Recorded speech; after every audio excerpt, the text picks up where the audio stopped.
Hey there, welcome everybody to the Week 7 edition of TXN Sports World NFL Friday. I am your host, Anthony Florio, joined as always by Michael Bullock. Unfortunately, I do have some bad news. Unfortunately, good old MF Michael Fletcher will not be joining us this evening due to work commitments beyond his control. He will, however, be back with us tomorrow night for the Cerebral Smack Talk over on his channel, Brace Fan 95. So tonight, Bullock and I will take you through week number 7 of this 2024 NFL season, which actually started last night on Thursday Night Football. It was the Denver Broncos squaring off against the New Orleans Saints from the Caesars Superdome in New Orleans. And the Denver Broncos put a whooping on the New Orleans Saints. They smashed them 33-10 last night. And I mean, this was pretty much a defensive effort. I mean, the defense absolutely came to play last night, recording 6 sacks in the game last night. But before that, Bo Nix was 16 of 26 for 164 yards, no touchdowns, no interceptions. Javonte Williams, 14 carries, 88 yards, 2 touchdowns. Bo Nix actually had 10 carries and 75 yards rushing. Receiving core didn't really do much of anything. Troy Franklin was the leading receiver, 5 catches, 450 yards. And 1, 2, 3, 4, 5. Yep, it was a 6-sack night for the 6-sack night for the Bronco defense. Sternad, Barton, McMillian, Benito, Franklin Myers, all with 1 sack apiece, and Allen and Ellis with half a sack each. For the Saints, Spencer Rattler, 25 of 35, 172 yards, no touchdowns, no interceptions. Jake Hayner in relief, 3 of 4, 38 yards and a touchdown. Running game, non-existent.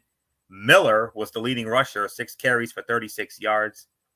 Alvin Kamara was held to only 7 carries and 10 yards, if you can imagine that. And Cedric Wilson Jr. was the leading receiver, 6 catches, 57 yards and a touchdown. Defense did not really do anything. And the Broncos improved their record to 4-3 on the season, whereas the Saints, they dropped down to 2-5. The Saints have lost 5 in a row after that red-hot 2-0 start when they smashed Carolina and Dallas. Denver at 4-3. Next up for them, next Sunday, October the 27th, they will go back home to Empower Field at Mile High, and they will welcome the Carolina Panthers, the team that they beat in Super Bowl 50. So they will see them next week. The Saints, on the other hand, they have to go on the road. And as for the Saints, they got to go on the road against the Los Angeles Chargers at SoFi, also on October 27th. I mean, a tale of two teams here. I mean, Denver stumbled out of the gate. They started 0-2, but ever since they had that big win at Tampa Bay, I mean, they have definitely come up. They have played much better over the last few weeks. Whereas the Saints, here's a team that started 2-0. They smashed Carolina. They smashed Dallas. But ever since that game against the Philadelphia Eagles, they have absolutely sputtered. And on top of that, man, oh man, this team, this is unbelievable.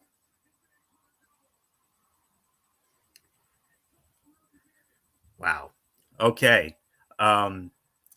As I was saying, the Saints are looking more like a MASH unit nowadays. Derek Carr, injured. Rashid Shaheed, done for the season. Chris Olave was injured. A lot of their key players injured. And just absolutely mind-boggling. We thought this team could had the potential to start making some noise, but unfortunately, not the case. And last night, oh boy, that was a long night to say the very least. So, and as for Denver, they're looking really good. And here's a team we might have to start taking seriously in the AFC. We might have a dark horse on our hands here. This team can make some noise. And if they keep playing like this is a team you might not want to see come January. So not really much more to say on this. So very impressive win for the Denver Broncos last night. So there isn't much more for me to add. So Michael Bullock, come on in. Broncos 4-1 after starting 0-2. The Saints have now lost 5 in a row after that red hot 2-0 start. Wow. What's going on with the Saints? Unbelievable. Well, the thing is, the Saints are going back to being the Aints.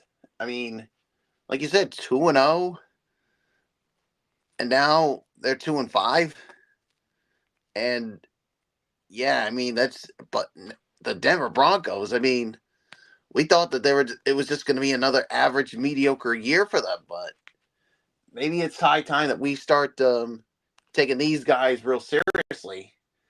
But man, I mean, the Broncos really, with the ultimate statement win over the Saints here, and who knows, maybe this is a team that can make the playoffs out of the AFC. Obviously, they're not going to win the West, because we all know that's still going to be Kansas City's.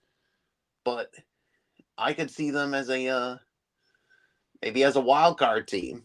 So we'll have to wait. We'll have to wait and see. I mean, we still got a long way to go in the season. So a great win for Denver to continue this run. And the Saints really need to start turning around, or this season's going to be over before they even know it even got started. So there's really nothing more to say. Florio, let's get on to the rest of this week's games, and of course, before we get to that, why don't you tell the fine folks who's on bye this week? Well, there's only 2 teams on bye this week: the Chicago Bears and the Dallas Cowboys. You will not be seeing them this week. And the Dallas Cowboys really need the bye week. Oh, you kidding me? I mean, especially after that drubbing at the hands of the Detroit Lions. 47-9. Ouch. I mean, I was expecting a 5-star classic of a game here, and like last year. It was anything but that. Yeah. Anything but. I'm telling you this right now, Florio. I think the seat's getting real hot on Mike McCarthy now. Oh yeah, it absolutely is. After a pitiful performance like that, I mean, if they lost a close game, that's one thing, but you lose by 38 points. Yeah. No. It's they really need this bye week because to really gather themselves. And I'll say this right now, if this continues, don't be surprised that Mike McCarthy's going to be gone. But then again, he probably won't be, because you know that senile Jerry Jones isn't going to let it happen. No, he's not. And speaking of the Lions, that win came at a price, a big price. Oh, believe it or not. Aiden Hutchinson gone for the season. Yes, we will address that. Yes. So with all that being said, let's dive on into our first Sunday game. And here you go, Bullock. It's your team, the New England Patriots, squaring off against the Jacksonville Jaguars from the Cathedral of Soccer, Wembley Stadium in London, England. 9:30 a.m. kickoff on the NFL Network. And for those of you who may not have the NFL Network, if you are wondering where you can find this game, well, it's simple. For New England, you can watch the game on for actually both New England and Jacksonville, you can watch the game on your respective ABC affiliates. So for New England, it's WCVB Channel 5 in Boston.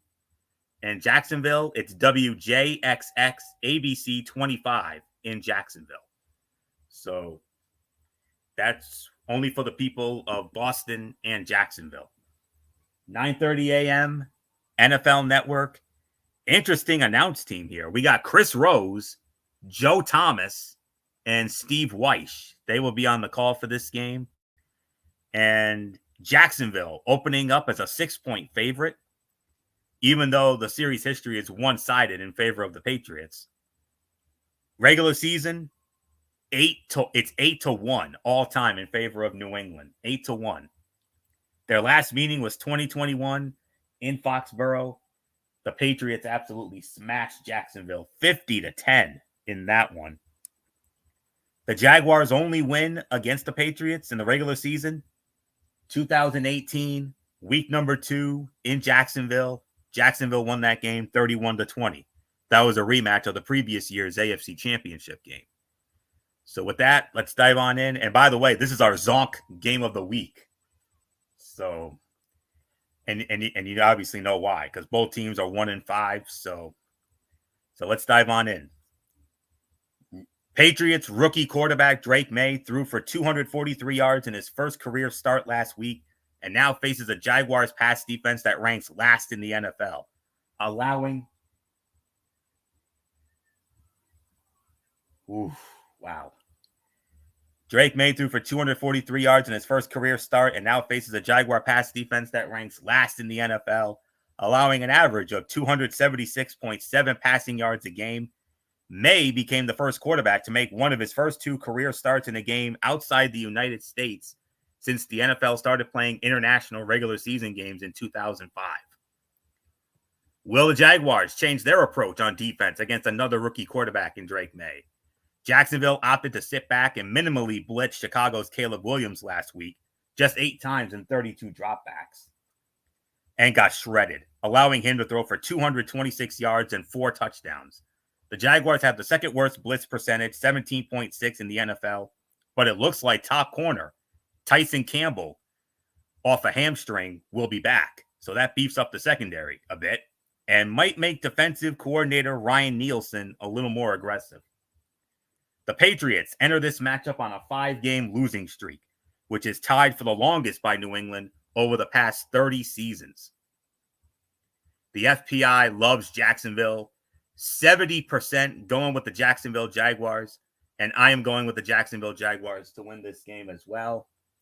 I think it's going to be a little closer than what the experts have it, but I got Jacksonville winning this game 27-23. Jacksonville defeats New England, gets their second win, and hands Bullock's Patriots, unfortunately, their 6th straight loss. So not much more to say. Michael Bullock, you got that your team. They started off really good. They got that big win in Cincinnati week 1, but ever since then, it's been nothing but hoofa ever since. But Drake May, I'll admit it, he looked pretty solid last week, even though he got smashed by the Texans. Yeah, and I think he's going to do good again, but I think it's going to be another. It's going to be another tough time because look. The Patriots, they don't have a true number 1 receiver. Their offensive line sucks. The defense, last week was just bloody awful. I mean, do I want my team to win? Absolutely I do. But I have zero confidence that that they can get it done. I mean, unless I see something that really makes me believe that they can pull this one out. I'm sorry, Patriots fans. I know you're going to rip me for this, but like Anthony Floyer would always like to say, I'm just going to be the man that tells it like it is. That's what I just did. So I'm going to go with the Jacksonville Jaguars to win this one as well. So nothing more to say. Let's move on to the next game, Florio. All righty. And you'll be starting off on this next game there, Bullock. So, and this is the first of our 1:00 games. And this one over on Fox, good one here. The Seattle Seahawks squaring off against the Atlanta Falcons from Mercedes-Benz Stadium in Atlanta. Kenny Albert, Jonathan Vilma, and Megan O'Leary, they will be on the call for that one. Atlanta opening up as a 3-point favorite. And the series history between these two, it favors Seattle Regular season wise, Seattle leads 12-7. Their last meeting was 2022 in Seattle. Atlanta won 27-23. Last meeting in Atlanta was 2020. Seattle won 38-25. The Falcons last beat the Seahawks at home in January of 2017 in an NFC divisional playoff, 36-20. Their last regular season home win against Seattle, you got to go back to 2007 when they won a wild one, 44-41 at the old Georgia Dome. So not much more to say here. Michael Bullock, don't look now, but here come the Atlanta Falcons. The Falcons making some noise. They're definitely a team to watch for in the NFC, most notably after that 5-star shootout against Tampa Bay on that incredible Thursday night game a couple weeks ago. And then they went into Carolina, smashed them. But speaking of teams, theme so far, teams got off to hot starts, stumbled. Here's Seattle. Here they started 3-0, and now they've lost 3 in a row. Something's got to give here. Yeah, and but the thing is, the Falcons, I mean, they're just on a roll right now, and the Seahawks is, like you said, they're not looking really good right now. I mean, after that 3-0 start, so with everything that I've seen from Atlanta, I actually got to go with the Atlanta Falcons to win this one and beat the Seahawks. So nothing more to say. It's yours, Florio. Seattle coach Mike Macdonald is not a big blitzer, preferring instead to send only 4 rushers most of the time. Seattle is 22nd in blitz rate this year, while the Ravens ranked 25th over his 2 seasons as their defensive coordinator from 22 to 23. But will Macdonald turn up the heat against Falcons quarterback Kirk Cousins?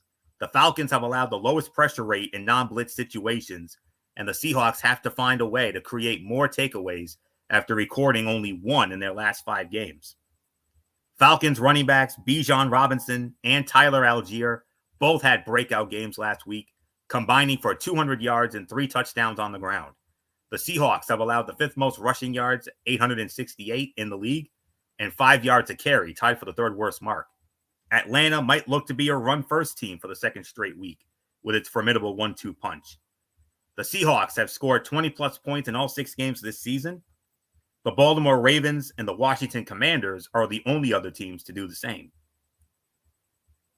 FPI going with Atlanta, 58% going with the Atlanta Falcons, and I am going with the Atlanta Falcons to win as well.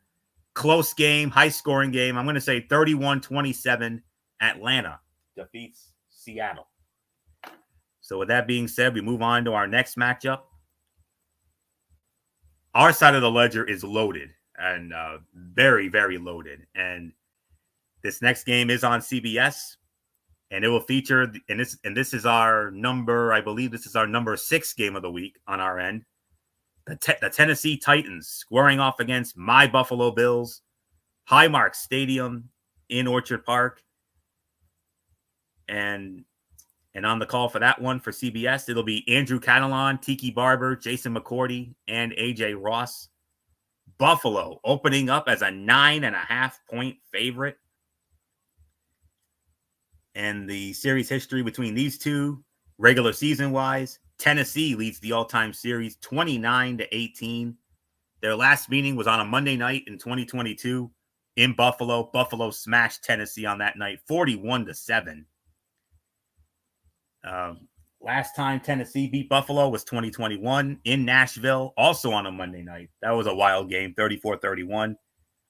The Titans' last win in Buffalo was in 2012. That was also a wild game, 35-34. But nonetheless, let's dive on into Tennessee and Buffalo here. The Titans' passing game has gotten off to a terrible start, including a 95-yard passing performance by quarterback Will Levis last week. Through 5 games, Tennessee's offense is averaging 135 passing yards a game, 31st in the league. Offensive coordinator Nick Holtz said the unit watched every passing play to figure out what's going on. Look for the Titans to get into the passing game early against the Bills, with Levis especially looking to get the ball to receiver Calvin Ridley. The Bills made a big move this week to improve the wide receiver group by adding Amari Cooper. How much of a role he can have this week in such limited time with the team is to be seen. But the challenge, no matter how much Cooper plays against the Titans, is putting together drives. Tennessee's defense leads the NFL with 248.8 yards allowed a game, while the Bills have averaged 290.3 yards a game in the last 3 games and not scored more than 23 points. Changing that trend will be key. The Titans lead the NFL in total defense at 248.8 yards a game, which is their third fewest yards allowed per game in the first 5 games since 1976. The FPI loves Buffalo in this one. 71% going with the Buffalo Bills. Of course, I'm going with the Buffalo Bills. Final score, 27-13. The Buffalo Bills defeat the Tennessee Titans. And Michael Bullock, what can I say? I mean, Buffalo, they faced a must-win game against the Jets on Monday night, and they squeaked one out at MetLife, 23-20. Even though I'm going to be honest with you, they had no right to win that game with the way it turned out. Maybe so, but they still found a way to win. And now, after a 3-game road trip, they're finally back at home against a Tennessee team. And now Buffalo's got Amari Cooper on their receiving core. And oh, by the way, they're getting James Cook and a lot of guys that were out with injury last week. They're getting a lot of those guys back. That's also going to help. Oh, yeah, it's definitely going to help. But I'm going to be honest with you, Florio. Even with if those guys were still out, I still would take the Buffalo Bills because as you said, the Tennessee Titans, they're pretty much a team. So with or without them, I got the Buffalo Bills winning this one. I mean, especially now with the addition of Amari Cooper, that's really going to help your boy Josh Allen here. So, so Buffalo wins. Let's move on to the next game. All right, and this game comes in as our number 9 game of the week.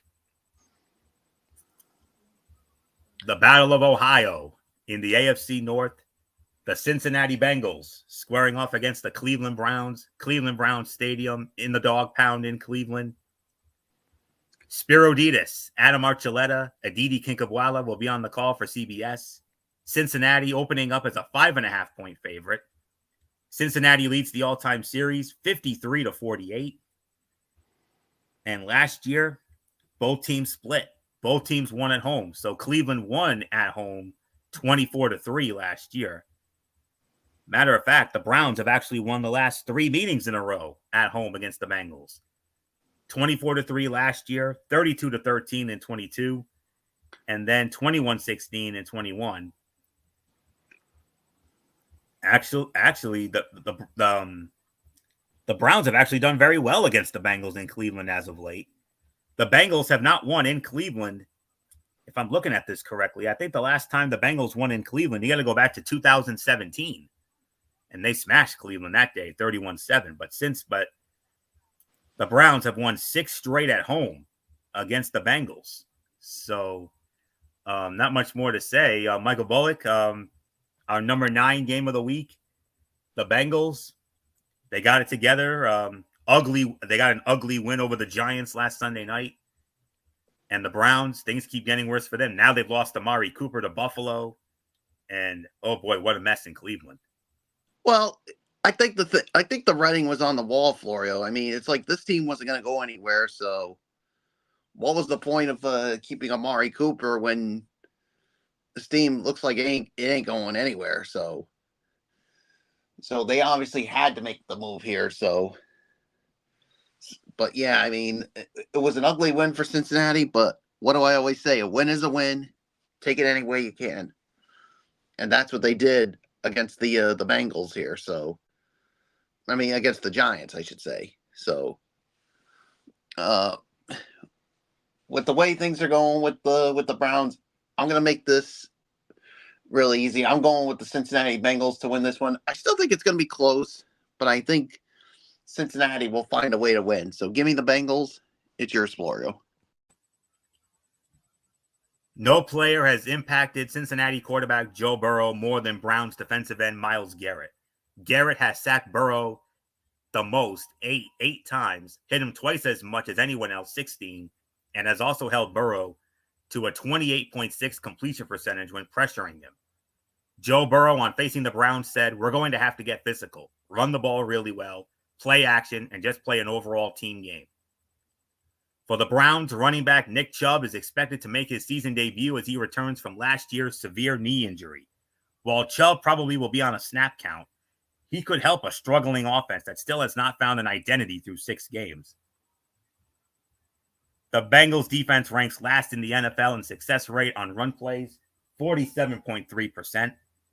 The Bengals have an NFL worst 47% defensive success rate against the run. All other teams are in the NFL are above 50%. The FPI likes Cincinnati here, 62% going with the Bengals, and I'm going with the Bengals as well. 33-16, I got Cincinnati defeating Cleveland. And now we move on to our game of the week on our side of the ledger. This is going to be a good one here. The Houston Texans squaring off against the Green Bay Packers from Lambeau Field in Green Bay. Hello, friends. Jim Nantz, Tony Romo, Tracy Wolfson. They will be at Lambeau for this big game here. The spread favors Green Bay. Green Bay opening up as a 3-point favorite. And the series history favors Green Bay. Green Bay leads the all-time series 4-1. Matter of fact, the Packers have won 3 straight against Houston. Their last meeting was 2020 in Houston. Green Bay won 35-20. Last meeting at Lambeau was 2016. Green Bay won 21-13. The Texans have only beaten the Packers once, and that was back in 2008, and they won at Lambeau Field, 24-21. So with that, let's get into our game of the week. Just give me one moment here. CBS has the single header this week, and this is the game they're sending to most of the country. It sets up as a very solid one, with the Texans at 5-1 and the Packers coming in at 4-2. But those teams are in rather different positions within their divisions. Houston is well clear at the top of the AFC South, with the Indianapolis Colts second at 3-3, and then the Tennessee Titans and Jacksonville Jaguars with just 1 win each, while Green Bay is tied for last in the NFC North with the Chicago Bears, with the Minnesota Vikings at 5-0 and Detroit Lions 4-1 up ahead. So there's perhaps more pressure on the Packers at the moment. For Green Bay, Jordan Love enters on the heels of one of his best games to date. He threw for 258 yards and 4 touchdowns with a 68.8% completion mark and 1 interception last week in Green Bay's 34-13 win over the Arizona Cardinals. But he's facing a tough defense. Houston's allowed the 4th fewest yards per passing attempt this year at 6.2 and have racked up 19 sacks, 5th highest in the league. We'll see what he can do against the Texans. Texans coach DeMeco Ryans said earlier in the week that Packers quarterback Jordan Love will be the best quarterback we've seen this year. And Love's strongest ability is play action, as he has the 2nd highest passer rating, 132.1, in those situations. Also, the Texans struggled defending it, as they've allowed the 3rd highest passer rating at 126. While much of the focus last week was on the return of wide receiver Romeo Doubs from his 1-game suspension, the Packers' most consistent receiver has been Jaden Reed. He has a team-high 27 catches on 34 targets this season, and his 79% reception rate is 7th best in the NFL. The Packers' offense will look to challenge a Texan defense that is allowing 163.2 passing yards a game, the 4th best mark. Texans defensive end Will Anderson Jr.'s 5.5 sacks this season are the most by a Houston player through 6 games since the great J.J. Watt in 2018, when he had 7.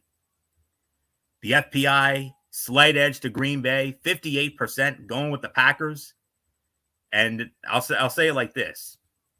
This is how we just about always say it. We take home field advantage very seriously. If this game was in Houston, I might have tilted the scales in favor of Houston. But with this game being at Lambeau Field, I gotta slightly go with Green Bay here. I say Green Bay will win this game. I think it's going to be a great one. I think it's going to be a high-scoring affair. And I think Green Bay's going to win this one 30-24. Give me the Green Bay Packers to defeat the Houston Texans in our game of the week. So there isn't anything else left for me to say on this. So Michael Bullock, come on in. I know MF is not here. You know, he's the Phil Sims to my Jim Nance, but in this case, you'll be the Tony Romo to my Jim Nance. So let's do it for MF. Do that thing I like. Hello, friends. Yeah, this is definitely going to be a really good game here. I mean, when you got the Texans bolstering one of the best defenses in the National Football League, but they're going to be going up against a mobile quarterback in Jordan Love, and I think the only way Houston can win this game is if they can keep Jordan Love in the pocket, and if they can get him outside the pocket, if he goes outside the pocket, that's where Jordan Love's going to make his big plays. And also, I think C.J. Stroud he's just got to get it to his receivers that he's got to rely on. So, like I said, the key to this game is whether or not that the Texans defense will be able to contain Jordan Love. Like I said, if they keep him in the pocket, I think they should have no problem getting to him and making it very tough for them. But if he gets outside the pocket, that's going to be trouble for the Texans. It's going to be a close one, but at the end of the day, this is not an easy one here. But I'm going to give the slight edge to the Texans here. I mean, I don't know. There's just something about this Texans team that really makes me feel like they can go into Green Bay and win this one. But you know what? I would not be surprised if the Green Bay Packers somehow pull it out. But I'm going to go with the Houston Texans to win this one. But by golly, it's going to be a close game, no matter how you look at it. So nothing else for me to say except let's move on to the next game. But before that, the Cleveland Guardians, let me tell you something. Do you believe in miracles? I do. Oh, man. It's unbelievable. Miracle. They done it again. And they have tied the game at 6. It was, and they had a 6-2 lead. But there's just something about this Guardians team that it's like they just won't go away. But then again, when it's the playoffs, we've seen crazy things happen. So, but we're looking at another one. We're looking at another one for the ages here. And if we're looking at if we get another one like this will now become a best of 3. Indeed, it will. Yep. But we still got a ways a little bit of way to go. We still got the 9th inning left. We'll keep you posted on anything that occurs with this. Yes, Yankees jumped out to a 6-2 lead, but yet this Guardian team just refuses to quit. They will not stay down, and you know, I think we should change the name from the Guardians to the Miracles, because that's what they are. I mean, yeah, that's what I think so too. Because they are a miracle team. I mean, oh yeah. Last night was a miracle. They're looking for another one. So unbelievable. And the Yanks had a routine play, but they bobbled it. So they had a chance to get out of the inning, still with the lead, but they dropped the ball, literally. So, I was going to say, they literally dropped the ball. So. And that does it for the 8th inning, so we go to the 9th. Still tied at 6. Yep. Okay. Yeah, you are a little ahead of me. So, okay. So, yeah, we will definitely keep it posted here. So, all right.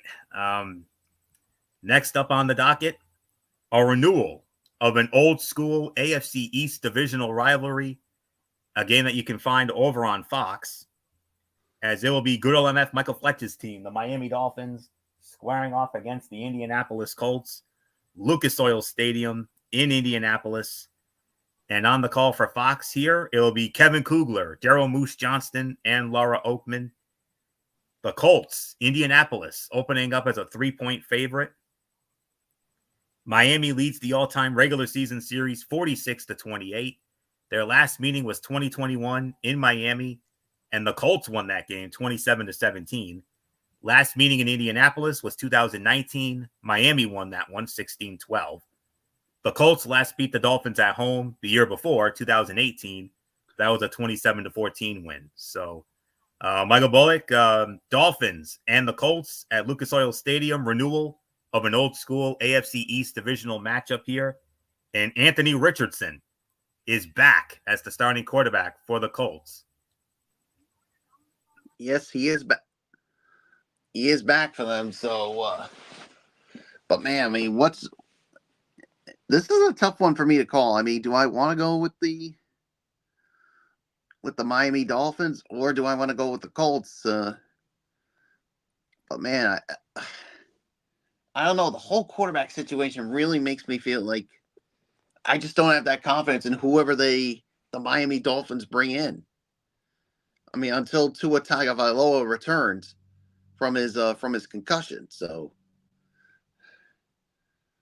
I don't know. This is tough for me, but I'm gonna give the slight edge to the Miami Dolphins. But if the Indianapolis Colts win, I would not at all be surprised. So give me the Dolphins. It's yours, Florio. In quarterback Tyler Huntley's third start of the season, keep an eye on tight end Jonnu Smith, whom Huntley targeted 8 times in Miami's win over the New England Patriots in Week 5. The Dolphins spent the bye week coming up with ways to get him more involved, and the Colts have allowed the 10th most receiving yards to opposing tight ends this season. Huntley and the Dolphins can open up the passing game by establishing the run, especially after rushing for a season-high 193 yards in Week 5. The Colts have managed to hold just one opponent to fewer than 100 rushing yards this season and have otherwise been disappointing against the run. Can they manage to keep the Dolphins in check, given Miami's underwhelming rushing attack that is producing only 3.9 yards a carry? The Colts' rush defense has stabilized a bit since its 2 opening games, when it allowed 474 combined yards. If Indianapolis can limit the ground game, it puts more pressure on Miami's passing game with its unstable quarterback situation. Miami's 12 points a game, 60 total points, are the worst in the NFL. It has scored fewer than 75 points in 6 straight games only 3 times in franchise history. The FPI loves Indianapolis, 72% going with the Indianapolis Colts, and I am going with the Indianapolis Colts with all due respect, Bullock. I got Indianapolis winning this game. My final score, 24-14. I got the Indianapolis Colts defeating the Miami Dolphins. So now we move on now to the other side, the game of the week.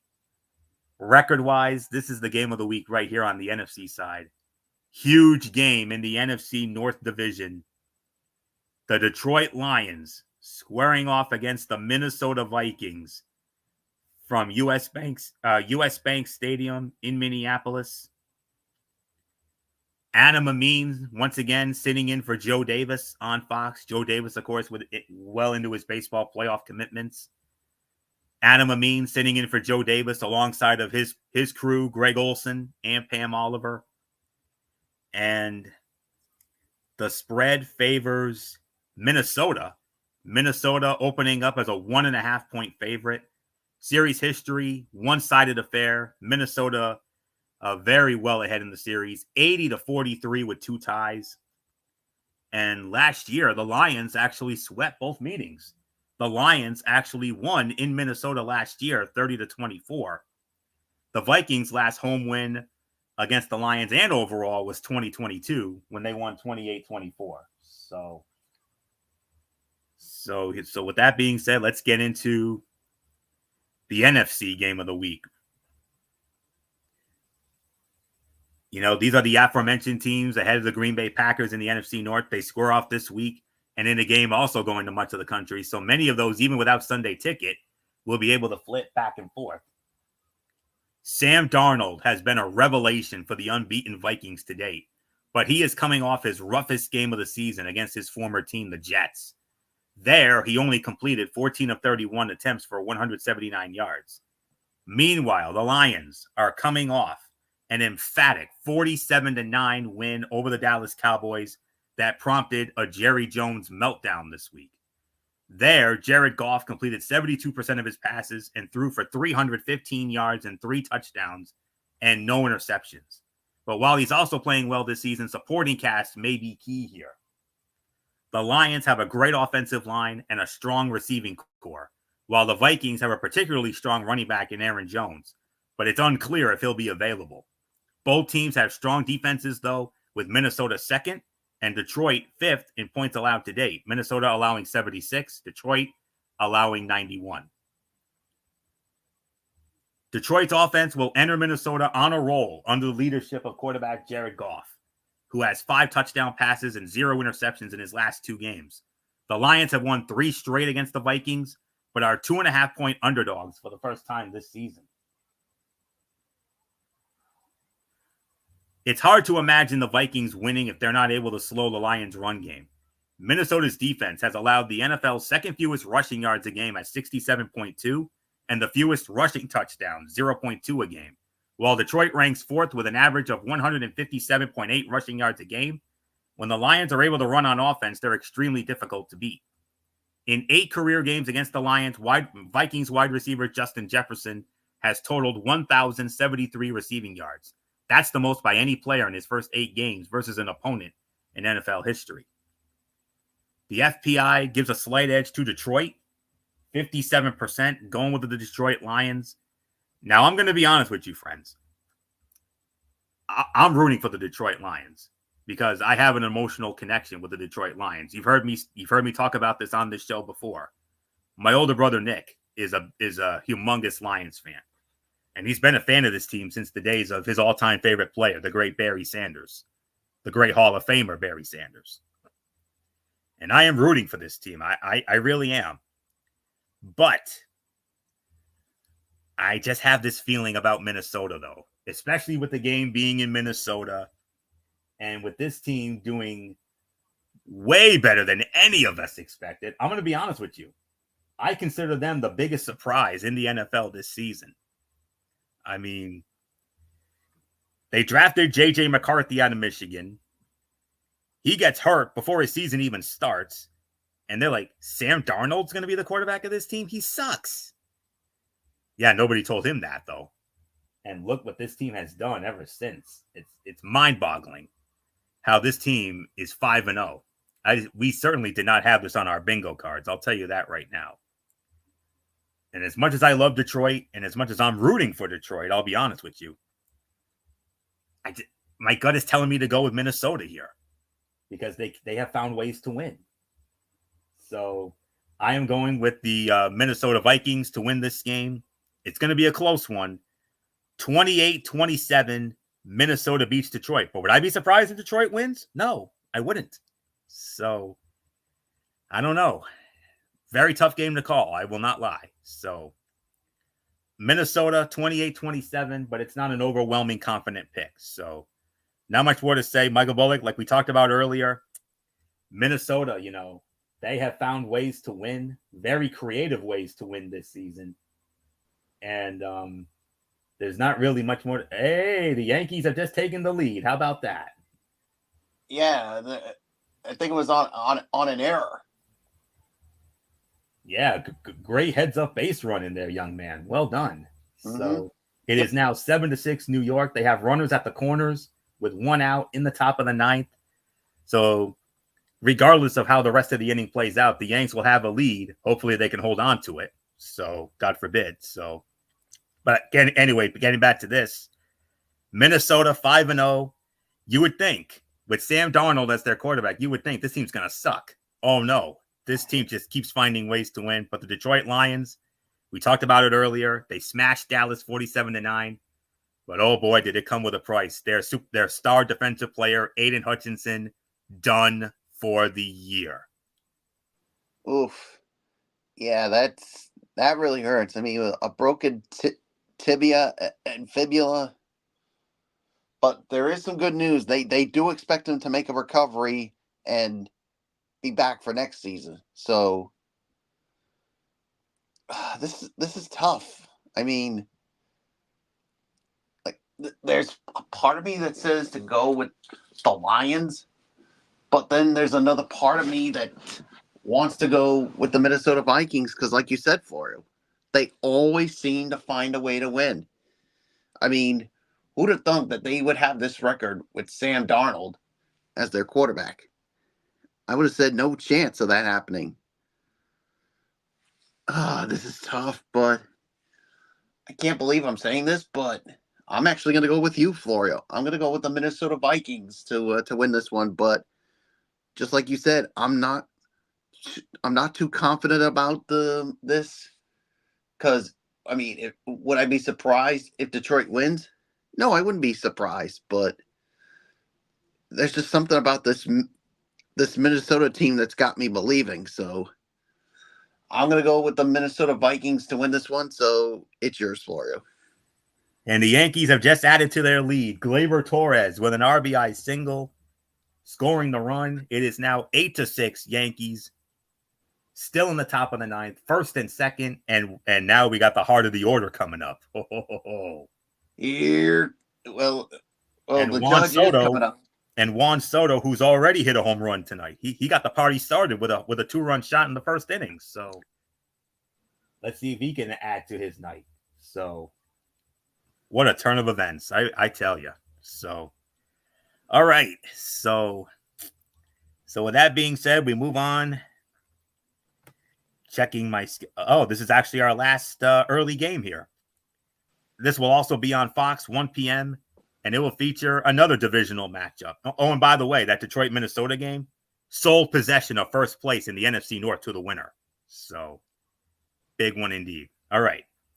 Not so much the case in this next matchup, this NFC East divisional matchup, but there is a big story, of course. The Philadelphia Eagles squaring off against the New York Giants, MetLife Stadium, East Rutherford, New Jersey, in the Meadowlands. On Fox, it will be Chris Myers, Mark Sanchez, and Christina Pink. They will have the call. And Philadelphia opening up as only a 3-point favorite. I would have thought it might have been a little more, but all right. But it's a 3-point spread nonetheless in favor of Philadelphia. And the series history, regular season-wise, favors Philadelphia 90-86 with 2 ties. And last year, both teams split. Both teams won at home. So the Giants actually beat the Eagles in New York last year, 27-10. Eagles' last win at the Giants was 2022. They smashed them 48-22. Michael Bullock, Eagles and Giants, of course, as we all know, there's obviously not any high stakes in this one. But the big story, of course, the return to New York. Saquon Barkley returning to MetLife as a Philadelphia Eagle. Oh, that's yeah, he's gonna get crucified big time here. I mean, he returns as a Philadelphia Eagle. Yeah, that ain't gonna sit well with them. So, yeah, I thought the spread would be higher in this one, but it is what it is. So, but at the end of the day, I just got to go with the Philadelphia Eagles to win this one. I just think they're the better team in this one. So, give me the Eagles to win. It's yours, Florio. All right, and another update here. The Guardians intentionally walked Aaron Judge, so Jazz Chisholm Jr. is now up with the bases loaded and 2 outs and a 2-run lead. So if Chisholm breaks through here, oh boy, let's hope he can get some of that smooth jazz as he's been known for. So we'll keep an eye out. Okay, so let me give you my thoughts on this matchup here. Simply put, it's the Saquon Barkley game. The running back returns to MetLife Stadium for the first time as a Philadelphia Eagle after 6 years as the marquee player for the New York Giants. He has been as advertised for Philadelphia so far, with 482 yards and 5 total touchdowns. He's unsure of what the environment will be like toward him, but he said whatever it is, he hopes, quote, it gives me a little extra juice to help my team win. The Giants' run defense has been a problem this season, allowing 5.2 yards a carry. Only the Buffalo Bills have allowed more at 5.3. Defensive coordinator Shane Bowen noted that with Barkley, it's about avoiding the home run. They'll have their work cut out for them in this revenge game. Eagles quarterback Jalen Hurts has 43 career rushing touchdowns, which is tied with Hall of Famer Steve Young for the 3rd most. in NFL history. Okay. So the FPI is going with Philadelphia. FPI gives it to Philadelphia, 64% going with the Philadelphia Eagles. I'm going with the Philadelphia Eagles as well. 27-17, the Philadelphia Eagles defeat the New York Giants. And with that, we move on to our late afternoon games. We only have two 405 games on CBS and one massive game at 425 on Fox, which is America's game of the week, and rightfully so. Let's start with the 405 games first, and we start off with the game that comes in as our number 7 game of the week, as it will feature the Las Vegas Raiders squaring off against the Los Angeles Rams, SoFi Stadium in Inglewood on CBS. Kevin Harlan, Trent Green, and Melanie Collins, they will be on the call for that one. The Rams opening up as a 7-point favorite in this one. Touchdown spread for the Rams. And the series history between these two, it favors the Raiders. Raiders lead the all-time series 8-7, but the Rams have won the last 3 meetings in a row against the Raiders. They last met in 2022 in LA. Rams won that game 17-16. Last time the Raiders were the home team, they were the Oakland Raiders in 2018, and the Rams won that game. They smashed them 33-13. The Raiders last beat the Rams in 2000. That was in 2010, 16-14. That game was in Oakland. The last time the Raiders beat the Rams on the road, they were still the LA Rams. It was all the way back in 1994. 20-17 was the final in that one. So with that, let's now dive into our late games, starting with the Raiders and the Rams. The Raiders, who spent 1982 to 1994 in Los Angeles and maintain a huge and loyal following in the city, are expected to hold a significant crowd advantage against the LA Rams. But the Raiders are just 1-5 at SoFi Stadium, with their lone win in Inglewood coming with no fans in 2020. Getting rookie Brock Bowers, who leads all NFL tight ends in catches 37 and receiving yards 384, going early and often against the Rams' NFL worst passing defense in terms of passer rating allowed at 117.2, will go a long way to help turn that tide. If Rams coach Sean McVay earns his 79th career win Sunday, he would tie John Robinson for the most by a head coach in Rams history. According to ESPN research, McVay at age 38 would be the second man since the 1970 merger to be the winningest coach of a franchise before turning 40. He can join the late great Hall of Famer John Madden, who became the Raiders' all-time wins leader at the age of 36 in 1972. The Raiders ranked 31st in the NFL in rushing yards a game at 79.5, while the Rams' defense gives up the most rushing yards a game, 157.6. 64% going with the Los Angeles Rams. I'm going with the Los Angeles Rams to win this game as well. My final score, 31-14. The LA Rams all over the Las Vegas Raiders. So not much more for me to say. Michael Bullock, your thoughts? Raiders and Rams to kick off the late games. Yeah, I'm going with the LA Rams to win this one as well. I mean, you pretty much touched on everything. So let's get on to the next game. The other 405 game, this game comes in as our number 8 game of the week. And it features the Carolina Panthers squaring off against the Washington Commanders from FedEx Field in Landover, Maryland. This game on CBS, and it'll be Iron Eagle, Charles Davis, and Evan Washburn on the call of that one. And the spread favors Washington. Washington opening up as a 9.5-point favorite. And the series history favors the Washington Commanders. Washington leads the all-time series 10-7. Their last meeting was 2021 in Charlotte. Washington won that one 27-21. Last meeting in Washington was 2020. Carolina won 2013. And Washington's last home win against Carolina in Washington was in 2018. That was a 23-17 final. So not much more to say. Michael Bullock, our number 8 game of the week, the Carolina Panthers, another loss, losing to Atlanta. But the Commanders, They hung with the Baltimore Ravens. Like I told you guys, I told you in MF last week, I said they were going to hang with the Ravens, and they did just that.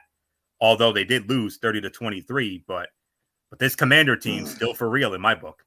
Oh yeah, I believe so too. I think but yeah, they did hang with the Ravens, but at the end of the day, it was what was expected. But I do think they'll bounce back, and this Carolina Panther team should be the ultimate bounce back for them. So there's really nothing more to say. Let's get into the 425 matchups.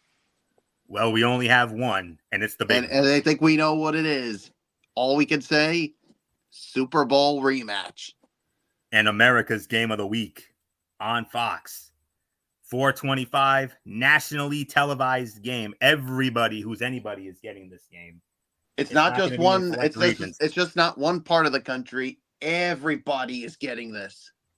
And rightfully so. When the schedule came out in May, when it came to this week, we initially had this game circled as the game of the week.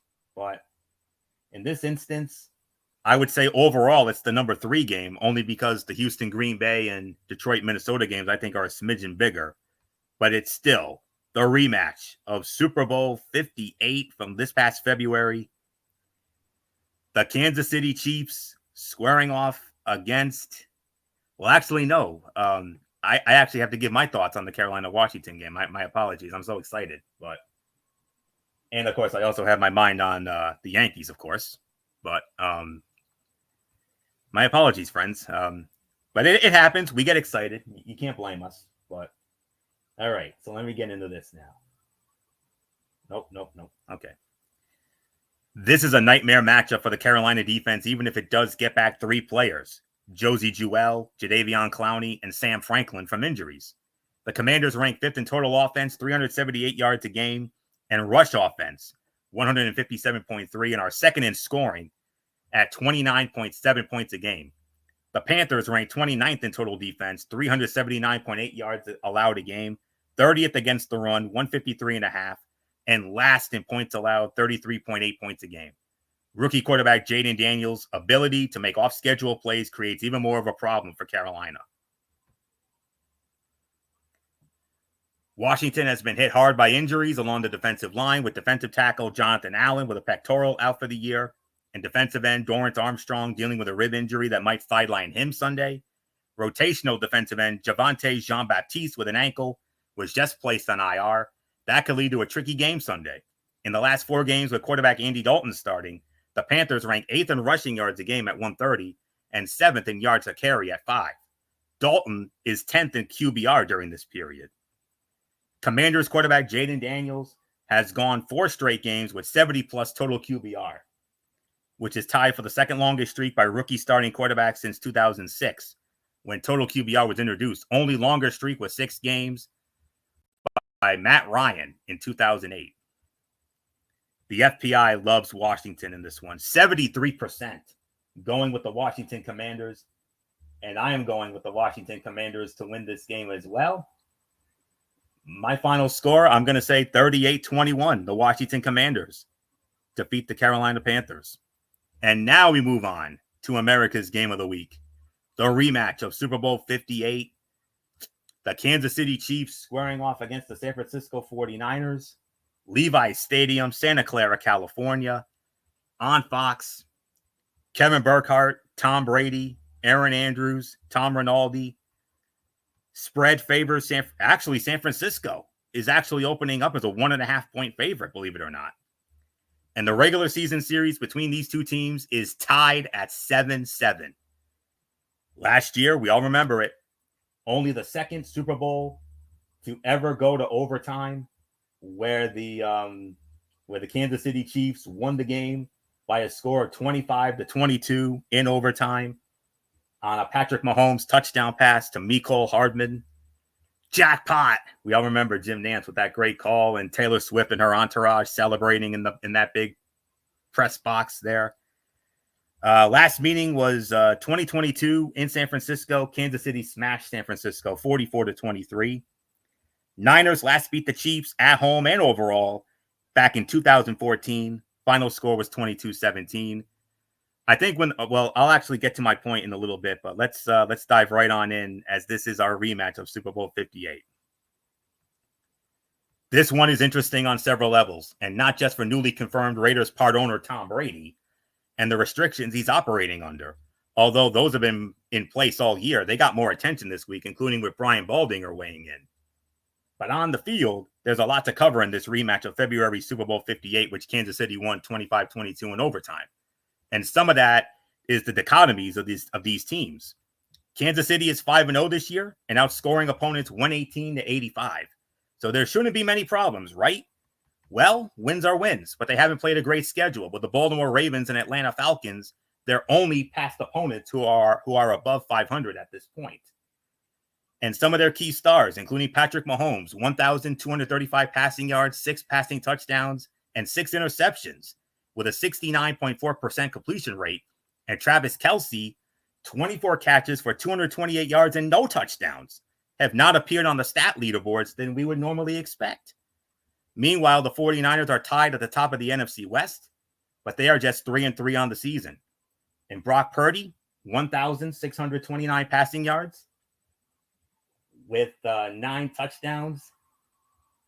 Okay. With 9 touchdowns and 4 interceptions and a 65.4% completion mark, has played better than Mahomes, but still faces a lot of questions. And we'll see how their quarterback duel breaks down and how Tom Brady analyzes it. First team to score a red zone touchdown wins. Both teams have had problems getting touchdowns while inside the 20-yard line, with the Chiefs being 4th worst in the league at 38.9%, and the 49ers not much better, 44.4%. The team that does better in the red zone gets a decided advantage in what otherwise should be a close game. No quarterback who has started at least 4 games against the Niners have averaged more passing yards than Patrick Mahomes, who is posting 339 yards a game against San Francisco. The challenge this week will be for the Niners to tackle much better than they have in recent weeks. Kansas City leads the NFL in yards after catch per completion, 7.1, while the Niners rank 26 in the NFL in yards after catch allowed per reception, 6. If the Niners are to finally get over the hump and beat the Chiefs and Mahomes for the first time under their coach Kyle Shanahan, much will hinge on how well they tackle in space. The Chiefs are 5-0 despite outscoring their opponents by only 33 points, which is the lowest point differential by any 5-0 team since the 2004 New York Jets at plus 31. Slight FPI, this is a close one, but the FPI gives it a slight edge to San Francisco, believe it or not.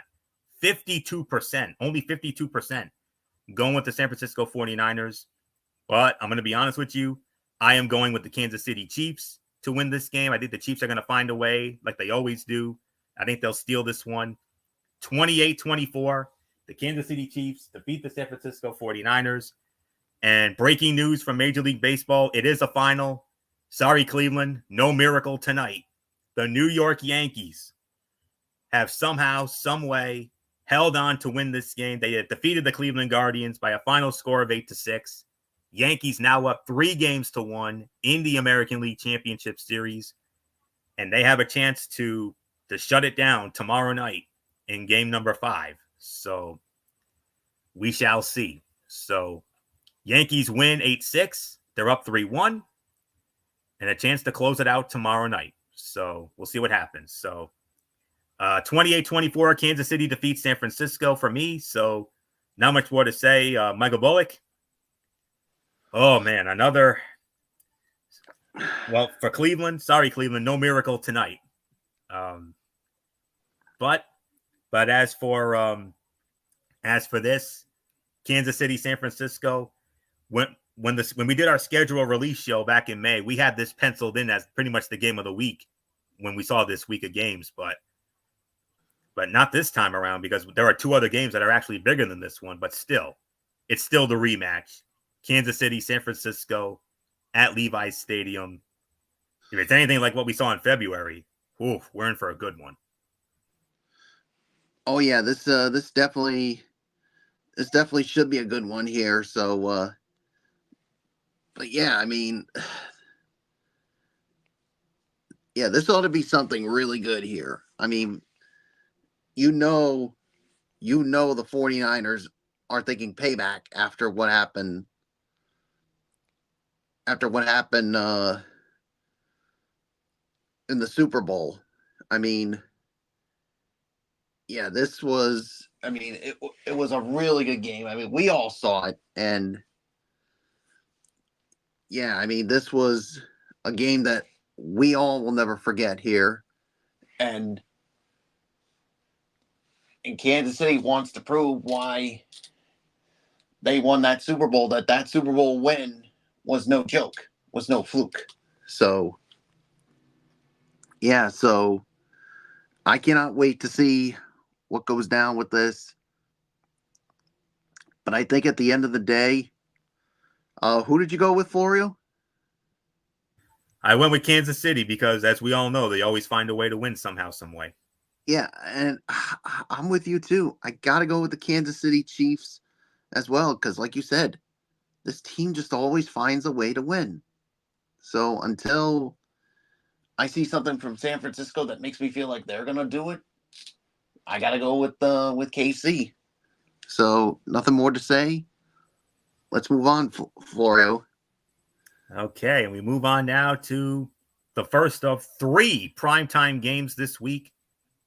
Of course, one on Sunday night, of course, and that's Sunday Night Football on NBC.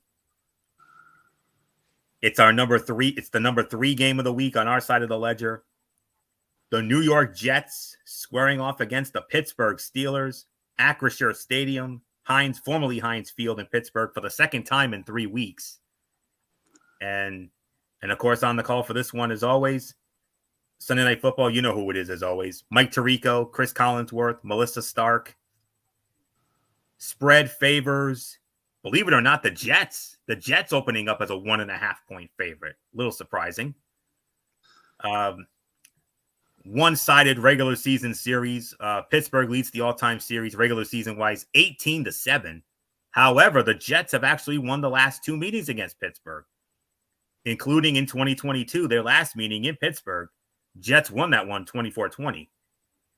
And the Jets also beat the Steelers 16-10 in New York in 2019. Steelers last beat the Jets at home and overall back in 2016. 31-13 was the final there. So, Michael Bullock, our number 3 game of the week.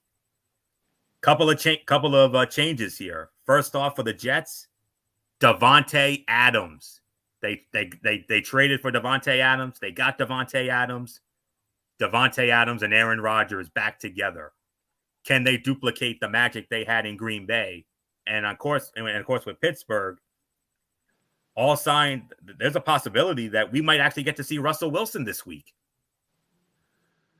Yeah, I mean, it's interesting. I mean, especially with the way Justin Fields played. I thought for sure that maybe Fields was going to remain the starter, but I guess it looks like it's going to be Russell Wilson who will be the starter. So we'll see what happens with that. I mean, so yeah, Davante Adams back with Aaron Rodgers. So who knows how this will turn out. So it's tough for me, but I gotta go with the Pittsburgh Steelers. I mean, until I see something from the Jets that makes me believe they're gonna do it, I gotta go with the Steelers here. So it's yours, Florio.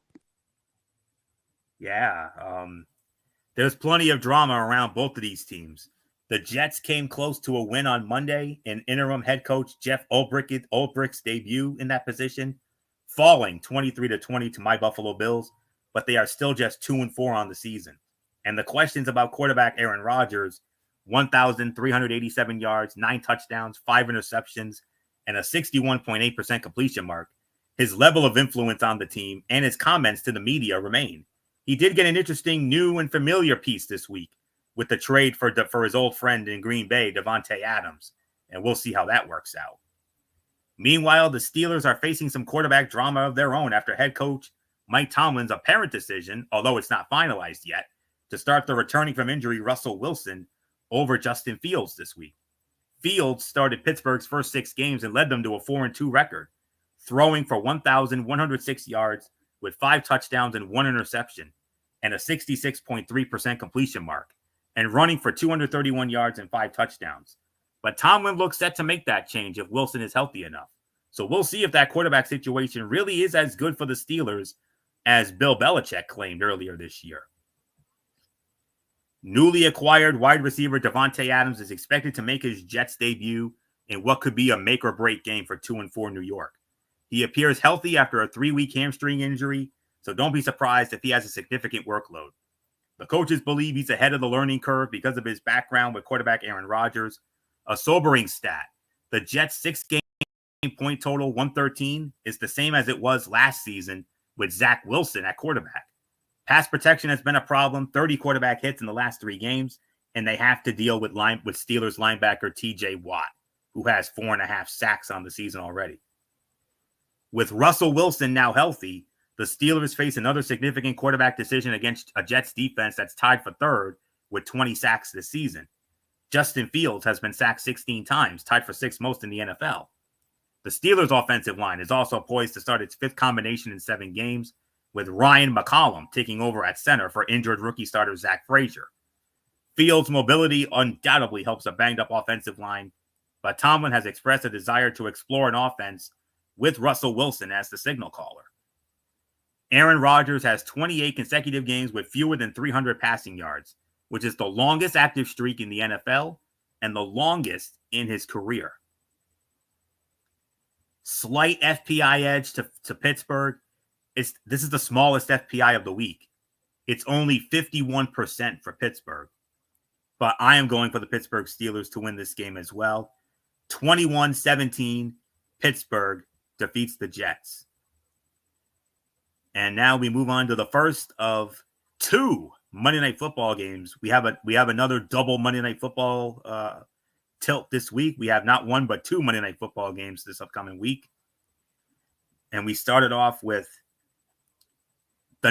our number 2 game of the week. The number 2 game of the week on our side of the ledger. This is going to be a fun one.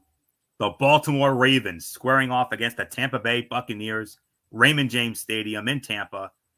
Joe Buck, Troy Aikman, and Laura Rutledge filling in for Lisa Salters. Lisa Salters is on a personal leave right now, from what I heard. Baltimore opening up as a 3.5-point favorite. And Baltimore leads the all-time series 5-2 against Tampa Bay. And the Ravens have won the last. Here's the thing. Tampa Bay won the first 2 meetings. The Ravens have won each of the last 5 meetings, including the last one in 2022 in Tampa Bay. Baltimore won that one 27-22. The Buccaneers last beat the Ravens all the way back in 2002 in Baltimore, 25-0. Their only other win, the only other Buccaneer win against Baltimore was in Tampa Bay in their very first meeting back in 2001, 22-10.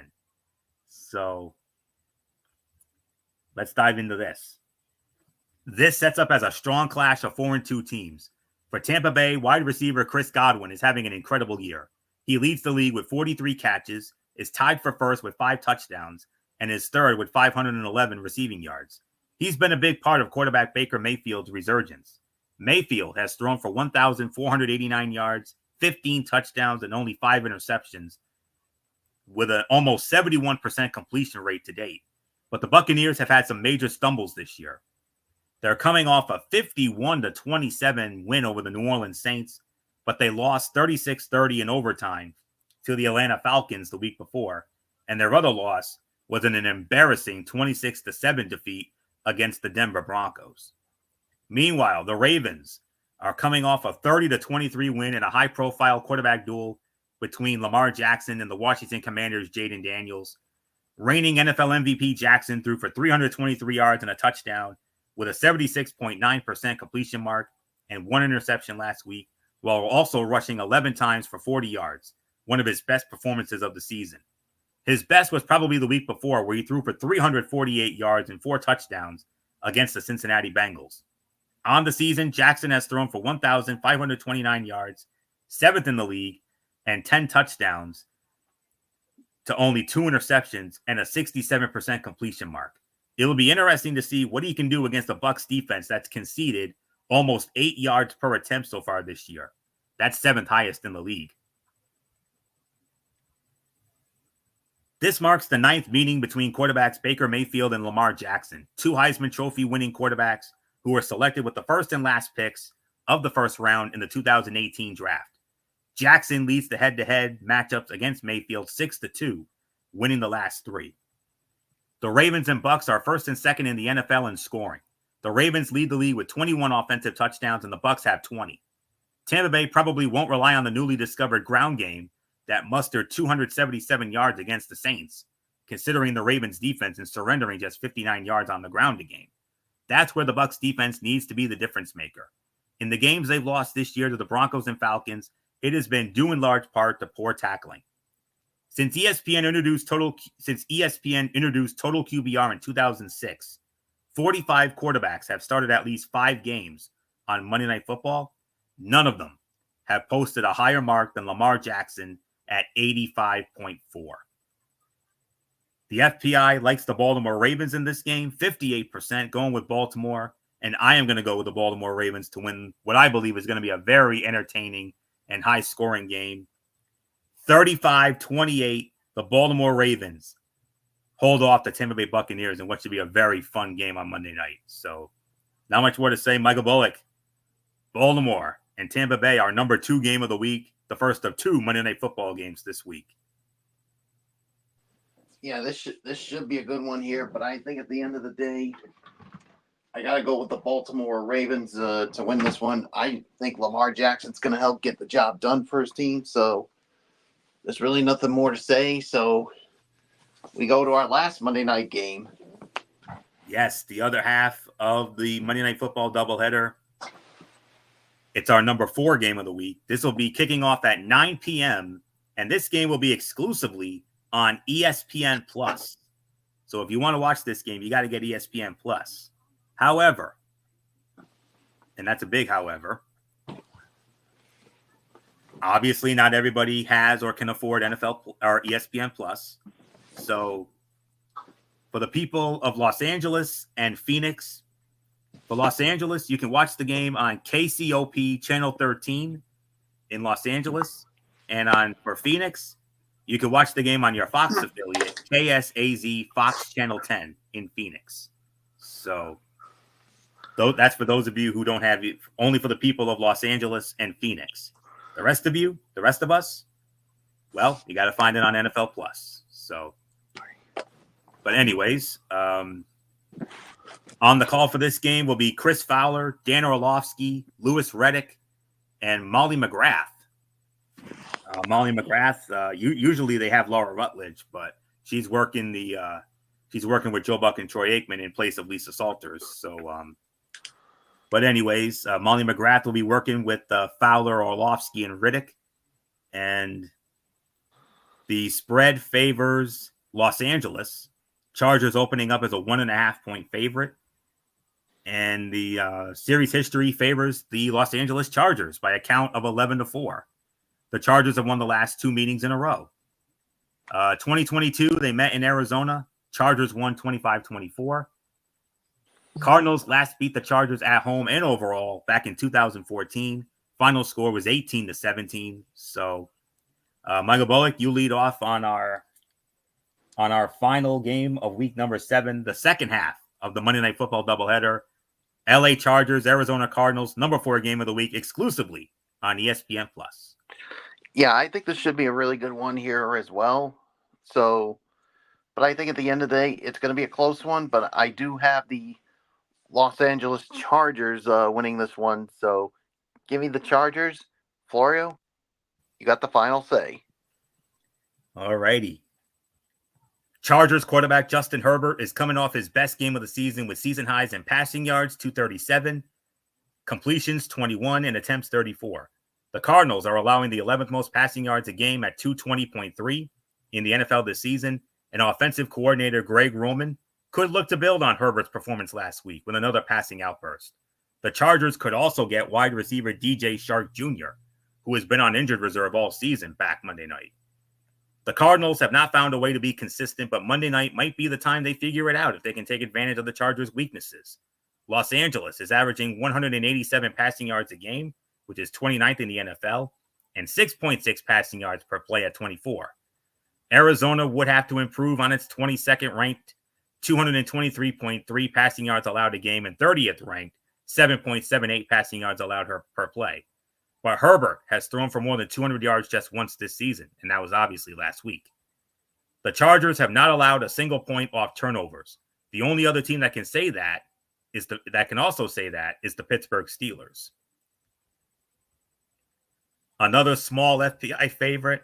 The FPI gives a slight edge to Arizona, 52%, but I'm going with the Los Angeles Chargers to win this game.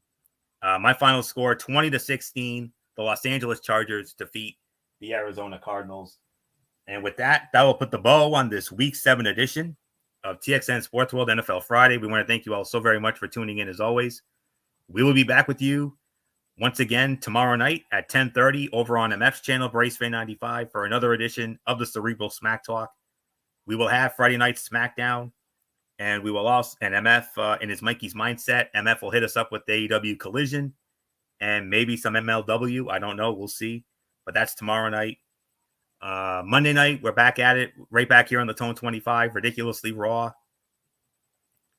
Monday Night Raw, and as always, and that's at 10:30. And by the way, special Tony's Take this week, as I am going to be previewing and setting up the table for TNA Wrestling's biggest event of the year, Bound for Glory. And I will have a complete preview on Monday night following our Raw review.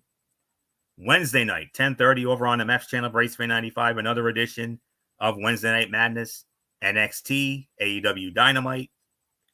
And we will preview next Thursday night's football matchup featuring the Minnesota Vikings and the Los Angeles Rams.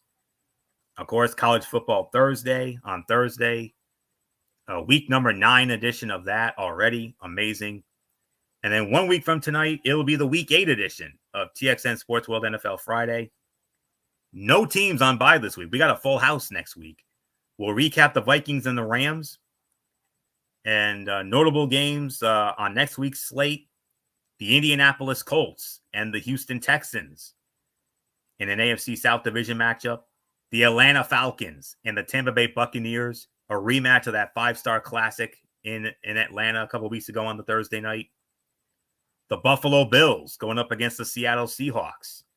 The Philadelphia Eagles and the Cincinnati Bengals.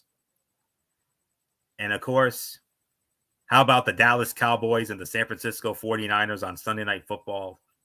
And that's pretty much it. So we'll get into all that next week. So with that, until tomorrow night for the Cerebral Smack Talk over on MF's channel, Braceway 95, this is Anthony Florio here for Michael Bullock, and in spirit, good old MF Michael Fletcher.